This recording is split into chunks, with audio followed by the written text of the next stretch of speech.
Mahabubabad parliament నియోజకవర్గంలో ఇల్లందు కాంగ్రెస్ పార్టీకి కంచుకోట అని టీపీసీసీ చీఫ్ రేవంత్ రెడ్డి చెప్పారు. హాత్ సే హాత్ జోడో యాత్రలో భాగంగా మహబూబాబాద్ జిల్లా నుంచి భద్రాద్రి కొత్తగూడెం జిల్లాకు రేవంత్ రెడ్డి పాదయాత్ర చేరుకుంది. ఇక ఈ సందర్భంగా జిల్లా కాంగ్రెస్ నాయకులు ఘన స్వాగతం పలికారు. ఈ యాత్ర తెలంగాణ ప్రజల జీవితాల్లో మార్పు తీసుకురావాలని కోరుకుంటున్నట్లు రేవంత్ ఆశాభావం వ్యక్తం చేశారు. ఆరోగ్యశ్రీ పథకాన్ని ప్రభుత్వం నీరుగార్చే ప్రయత్నం చేస్తుందని మండిపడ్డారు. పేదల పక్షాలు ఉంటారు. ఆనాడు విద్యుత్ ఉద్యమం ఉవ్వెత్తున లేవడానికి మీరు కారణం కదా? మీరు నాయకత్వం వహించలేదా? మీ కార్యకర్తలు ప్రాణాలు త్యాగం చేయలేదా? ఆనాటికి ఈనాటికున్న పరిస్థితుల్లో తేడా ఏందని నేను అడుగుతున్నా. మా మిత్రులు వీరభద్రం గారిని, పూనంనేని సాంబశివరావు గారిని. మీరు కదా పేదల పక్షాల కొట్లాడాల్సింది, మీరు కదా రోడ్డు ఎక్కాల్సింది.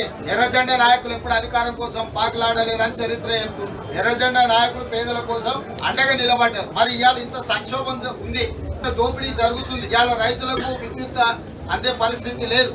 ఎందుకు ఎర్రజెండలు కదులుతలేవని నేను అడుగుతున్నా. అందుకే ఎన్నికలు వచ్చినప్పుడు పొత్తులేంది, ఎన్నికలేంది అనేది ఎప్పుడైనా ఆలోచించి, కానీ ఇవాళ ఈ ఉద్యమంలో మా కమ్యూనిస్టు సోదరులు